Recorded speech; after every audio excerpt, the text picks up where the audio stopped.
From keeping space shuttle astronauts safe to streamlining the craft of shoemaking, the North Carolina company Geomagic uses three-dimensional tools to modernize design and engineering. Once you digitize them, you can do a lot of manipulation, storing, editing, and information sharing. And what Geomagic is doing is taking it to the next level. As I move across the wing, for example, you see that on screen it's actually following exactly what the camera, the small camera inside the scanner sees. With a laptop and a laser scanner, engineer Kevin Schofield shows how the process begins. He's capturing the physical aspects of this F-18 fighter jet model. And by simply touching a button, it's kind of like spray painting something. You see that the data comes in real time. And once you get done, you'll have a collection of anywhere from a couple million to up to as much as 1 billion points with some of the larger scale objects that are scanned.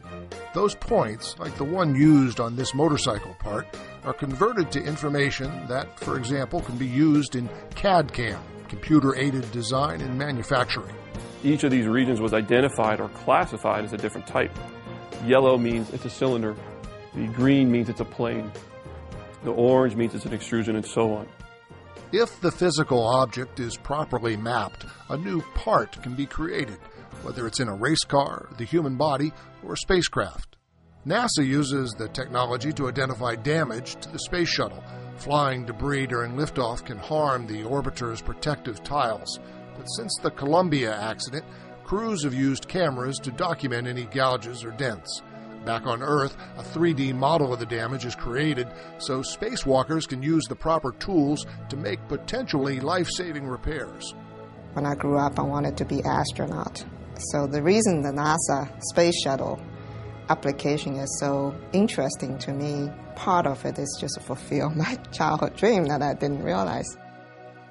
Geomagic CEO Ping Fu is an unlikely technology powerhouse.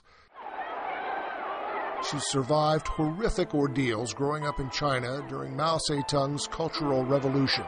She and her younger sister could not go to school. Capitalism and intellectuals were condemned.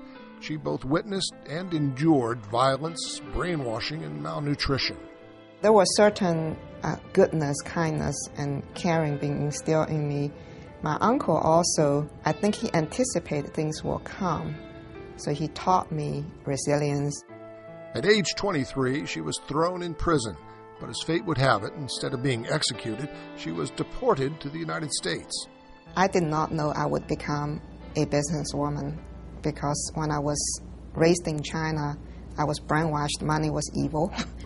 She learned English, studied literature, and worked as a waitress before earning degrees in computer science.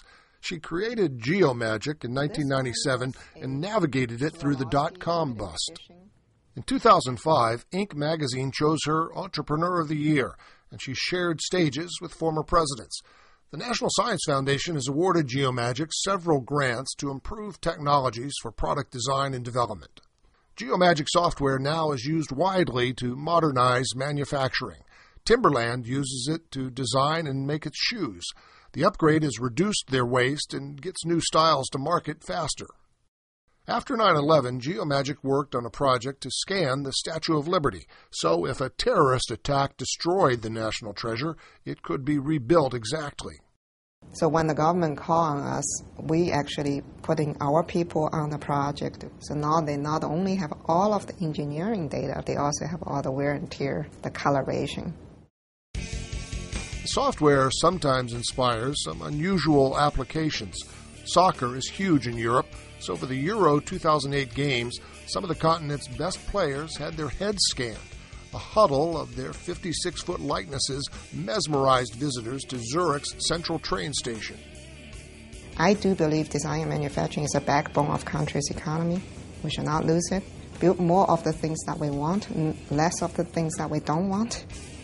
People call me visionary. I don't really think I'm a visionary, but I think what I'm good at is linking the real-world application with the invention and innovation. For Science Nation, I'm Bruce Burkhardt.